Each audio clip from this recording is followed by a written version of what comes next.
नमस्कार दोस्तों, general knowledge में आप सभी का स्वागत है।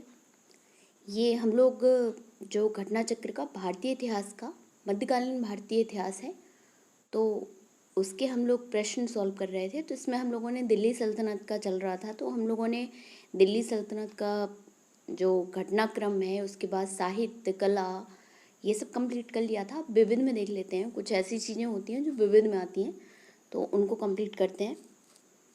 क्या है? भारत में पोलो खेल का प्रचलन तुर्कों ने किया था।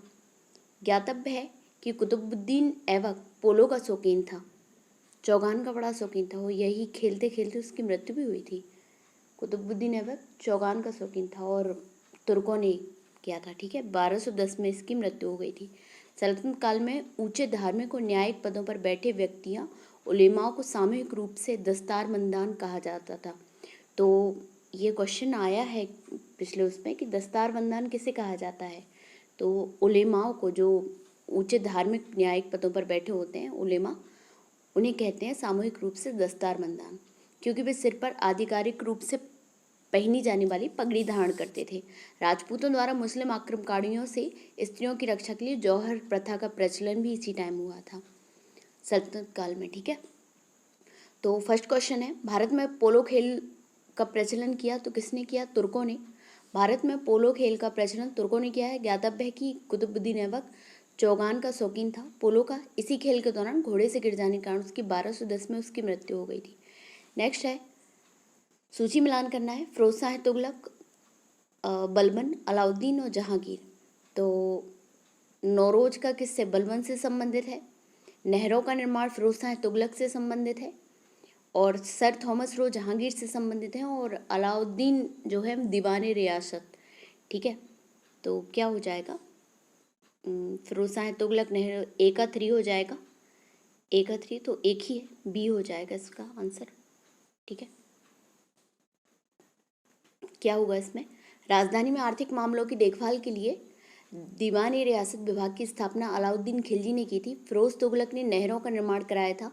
फारसी त्योहार नौरोज को बलबन ने दिल्ली दरबार में प्रचलित किया था। अंग्रेज सर थॉमस रो मुगल शासक जहांगीर के काल में भारत आया था। ठीक है, नेक्स्ट है, निम्नलिखित में से दिल्ली सल्तनत के किस सुल्तान के शासनकाल में शाही महलों में हिंदू देवी देवताओं की पूजा होती थी? तो ये नसरुद्दीन खुसरो शाह थे। इनके शासनकाल में शाही महलों में क्या होता था? हिंदू देवी देवताओं की पूजा होती थी। मुबारक शाह की हत्या के उपरांत खुसरो खां नसरुद्दीन खुसरो खां की उपाधि धारण करके दिल्ली की गद्दी पर बैठा था। ठीक है, और इसी के शासनकाल में हिंदू देवी देवताओं की पूजा होती थी। यात्री और देश से रिलेटेड करना है कि कौन सा नहीं है। Ibn Battuta Morocco, Marco Polo Italy, Abdul Razzaq तुर्की।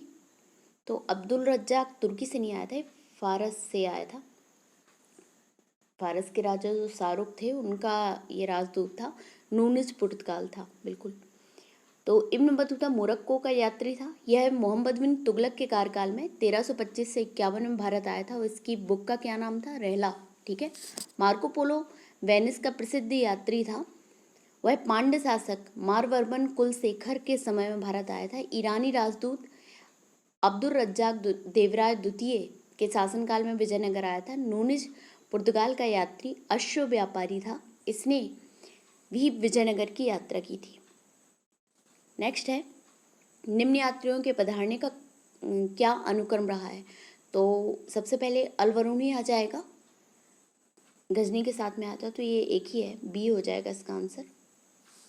क्या हो जाएगा? सबसे पहले अलवरूनी आया था, फिर उसके बाद इब्न बतूता आया था मोहम्मद बिन तुगलक के काल में, फिर ट्रेवेनियर आया था, फिर मनुची आया था। ठीक है, अलवरूनी क्या था? अलवरूनी खीवा प्राचीन ख्वारिज्म देश का निवासी था। महमूद गजनवी की भारत विजय से पहले वह एक विद्वान तथा राजनयिक के रूप में खीवा वंश के अंतिम शासक के दरबार में था। महमूद गजनवी के भारत पर आक्रमण के समय वह उसके साथ भारत आया था। इब्न बतूता यह मोरक्को का यात्री था। वह सल्तनत काल में मोहम्मद बिन तुगलक के शासनकाल में भारत आया था। मोहम्मद तुगलक ने इसे दिल्ली का काजी नियुक्त किया था। किसे किया था? इब्न बतूता को। ठीक है, बाद में 1342 ईस्वी में उसे अपना राजदूत बनाकर चीन भी भेजा था। तो ये ऐसा यात्री है जिसे कहाँ भेजा गया था? चीन भी भेजा गया था। इब्न बतूता ने रहला नामक पुस्तक में अपने यात्रा वृत्तांत का वर्णन किया है। ठीक है।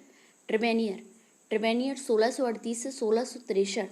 फ्रांसीसी यात्री ट्रेवेनियर ने शाहजहां के शासनकाल में अपनी यात्रा आरंभ की। वह पेशे से जौहरी था। 1638 से 63 के बीच उसने 6 बार भारत यात्रा की। अपनी यात्रा का विवरण उसने ट्रेवल्स इन इंडिया नामक पुस्तक में किया है। मनुची 1653 से 1708 ईस्वी, यह इतावली यात्री था। 14 वर्ष की अल्पायु में ही अपने गृह नगर वेनिस से भागकर एशिया माइनर और फारस की यात्रा करते हुए भारत पहुंचा। इसने शहजादा दारा सिकोई की सेवा में तोपची के रूप में नौकरी की मनुष्य ने। ठीक है। बाद में चिकित्सक का पेशा अपना लिया। स्टोरियो द्यो मोगोर नामक संस्करण लिखा, जिसे 17वीं शताब्दी में भारत का दर्पण कहा गया है। तो मनुची की कौन सी बुक है? स्टोरियो दो मोगोर। ठीक है। दस्तार बंदन कौन कहलाते थे? ये उलेमा होते थे, सल्तनत काल में ऊंचे धार्मिक और न्यायिक पदों पर बैठे व्यक्ति। ठीक है। चुंबकीय दिशा सूचक का भारतीय महासागरों में प्रयोग की प्रारंभिक सूचना किसके द्वारा दी गई थी? तो ये दी गई थी सहरुद्दीन मोहम्मद औफी के द्वारा। ठीक है। चुंबकीय दिशा सूचक का भारतीय महासागरों में प्रयोग की औफी द्वारा दी गई थी, सदरुद्दीन मोहम्मद अल औफी। इनकी पुस्तक का नाम लुबाब उल अलबाब था जवामी उल हियाकत थी। जवामी उल हियाकत में ही इन्होंने दिशा सूचक यंत्र के बारे में संदर्भित किया था। नेक्स्ट, निम्न व्यक्तियों में भारत में विभिन्न समय पर राज्य किया, उनके राज्य के सही कालानुक्रम चयन करना है। शेरशाह, अकबर, अलाउद्दीन खिलजी, तो रजिया सुल्तान। तो सबसे पहले रजिया सुल्तान आ जाएंगी, फिर अलाउद्दीन खिलजी आ जाएगा, फिर आ जाएगा शेरशाह, फिर अकबर आ जाएगा। ठीक है। तो 4 3 1 2। ठीक है। 4 3 1 2 कहाँ पे है? 4 3 1 2 तो सी हो जाएगा इसका। ठीक है। तो देख लेते हैं। रजिया सुल्तान 1236 से 1240 तक रही हैं। अलाउद्दीन खिलजी 1296 से 1316 तक। शेरशाह 1540 से 1545। तो अकबर 1556 से 1605 तक रहे। ठीक है। चांदवाड़ का युद्ध सुमिलित करना है। तैमूर का आक्रमण, तालीकोटा का युद्ध, घाघरा का युद्ध। तो घाघरा का युद्ध कब हुआ था? तो ये हुआ था 1529 में, बाबर का हुआ था ये। तालीकोटा का युद्ध कब हुआ था? 1565 में हुआ था। और तैमूर का आक्रमण कब हुआ था? 1398 में हुआ था। ठीक है। और चांदवाड़ का युद्ध कब हुआ था? ये 1194 में हुआ था। ठीक है। देख लेते हैं, डी सही होगा इसका। चांदवाड़ का युद्ध कब हुआ था? या फिर इसे चंदावर का युद्ध भी कहते हैं। जयचंद और मोहम्मद गौरी के बीच में हुआ था 1194 में। तैमूर का आक्रमण 1398 में हुआ था। तालीकोटा का युद्ध 1565 में हुआ था, जिसमें विजयनगर का साम्राज्य खत्म हो गया था पूरा। घाघरा का युद्ध 1529 में हुआ था, ये बाबर का था। ठीक है। नेक्स्ट है, इसमें भी कौन सा युग्म सुमेलित नहीं है ये बताना है। तो बहादुर शाह गुजरात का शासक था। चांद बीबी अवध नहीं, चांद बीबी अवध की नहीं थी, ये अहमदनगर की थी। और रजिया सुल्तान दिल्ली, बाज बहादुर मालवा। तो ठीक है, इसमें क्या था? बी सही नहीं था ना। ठीक है। चांद बीबी अहमदनगर के तीसरे शासक हुसैन निजाम शाह प्रथम की पुत्री थी, जिनका संबंध अवर राज से नहीं बल्कि अहमदनगर व बीजापुर से था। जबकि बहादुर शाह का संबंध गुजरात से था, रजिया सुल्तान का संबंध दिल्ली से और बाज बहादुर मालवा से संबंधित थे। नेक्स्ट है, घटनाओं पर विचार करना है। विजयनगर के कृष्ण देव राय का शासनकाल, कुतुब मीनार का निर्माण, पुर्तगालियों का भारत आगमन, फिरोज तुगलक की मृत्यु। कुतुब मीनार का निर्माण सबसे पहले हुआ था, फिर फिरोज तुगलक की मृत्यु होगी 2 4 1 3 नहीं 2 4 3 1। ठीक है, ए हो जाएगा इसका। ठीक है। क्या है इसमें? कुतुब मीनार का निर्माण प्रारंभ किया ऐबक ने और पूर्ण किया इल्तुतमिश ने। फिरोज शाह तुगलक की मृत्यु 1388 ईस्वी में और पुर्तगालियों का भारत आगमन 1498 तथा कृष्णदेव राय का शासनकाल 1509 से 1529 ईस्वी तक रहा है। नेक्स्ट है, मोहम्मद बिन तुगलक द्वारा राजधानी का स्थानांतरण, अफगानपुर षड्यंत्र, जलालुद्दीन खिलजी की हत्या और तराइन का द्वितीय युद्ध। इसमें भी यही बताना है। तो सबसे पहले तो मुझे लग रहा है तराइन का द्वितीय युद्ध आ जाएगा, फिर उसके बाद जलालुद्दीन खिलजी की हत्या, फिर मोहम्मद तुगलक द्वारा राजधानी का हस्तांतरण आ जाएगा। तो क्या आ जाएगा? 4 आ जाएगा, 4 फिर 3 फिर एक लास्ट में आया, क्या होगा? ए हो जाएगा इसका। ठीक है, ठीक है। क्या था इसमें? 1192 में तराइन के द्वितीय युद्ध में मोहम्मद गौरी तथा पृथ्वीराज चौहान की पराजय के बाद भारत में मुस्लिम शक्ति की स्थापना हुई। 1296 में जलालुद्दीन खिलजी की हत्या हुई थी। अफगानपुर षड्यंत्र द्वारा उलूग खान मोहम्मद बिन तुगलक को सुल्तान गयासुद्दीन तुगलक की हत्या का दोषी माना जाता है। ठीक है, सुल्तान मोहम्मद बिन तुगलक 1325 अपनी राजधानी दिल्ली से दौलताबाद ले गया था। नेक्स्ट है जलालुद्दीन खिलजी की हत्या। ठीक है,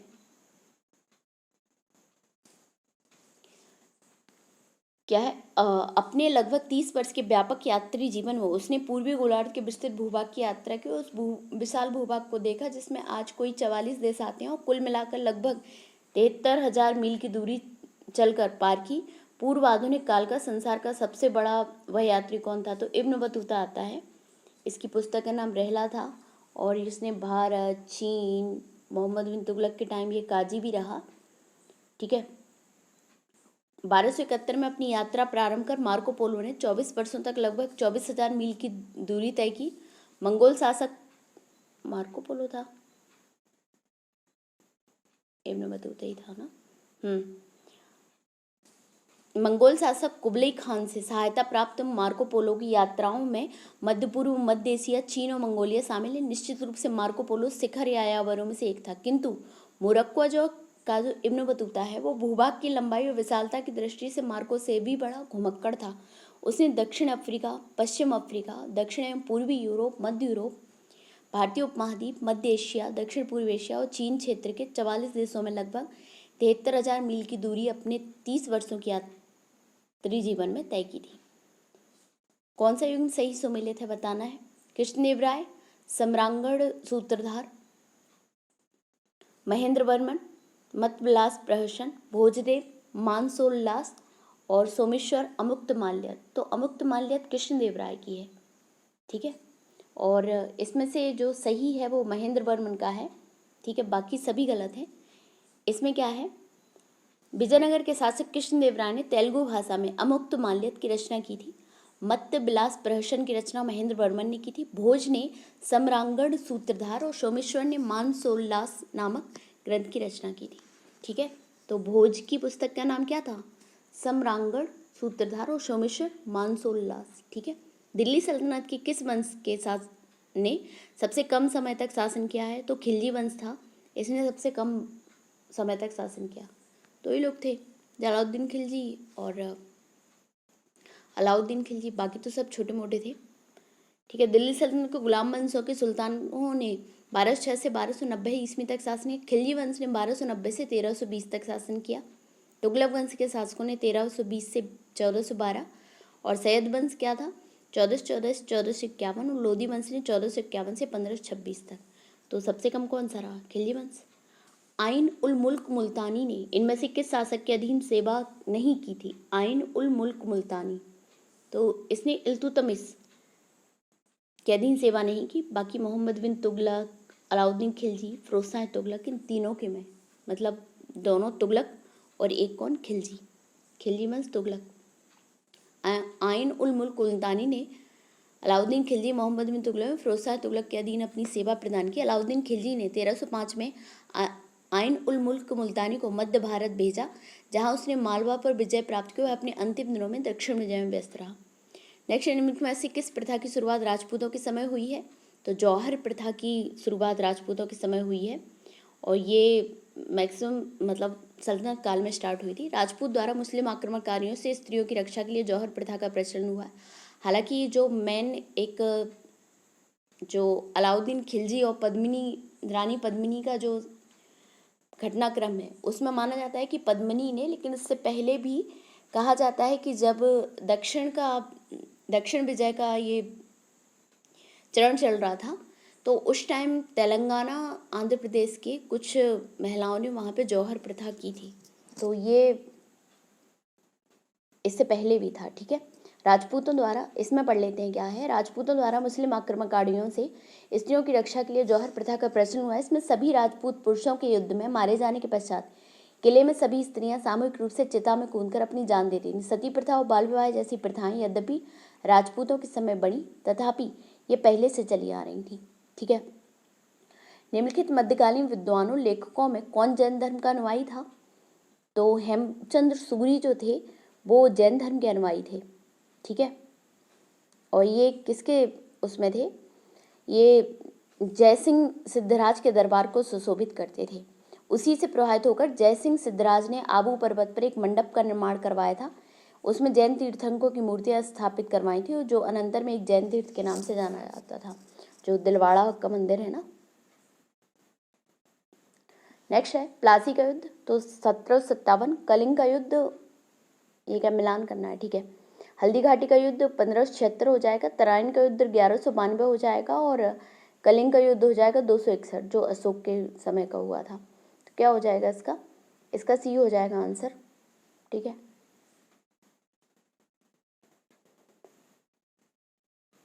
प्लासी का युद्ध 23 जून 1757 को बंगाल के नवाब सिराजुद्दौला और ईस्ट इंडिया कंपनी के बीच हुआ था। नवाब की सेना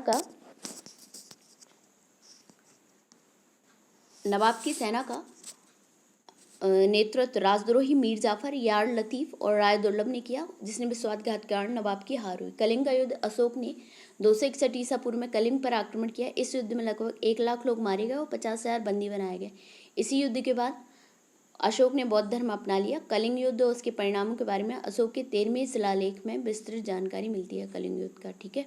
8वें वर्ष में इसने अपने जो राज्य का 8वां वर्ष था उसमें करवाया था और 13वें शिलालेख में है। ठीक है।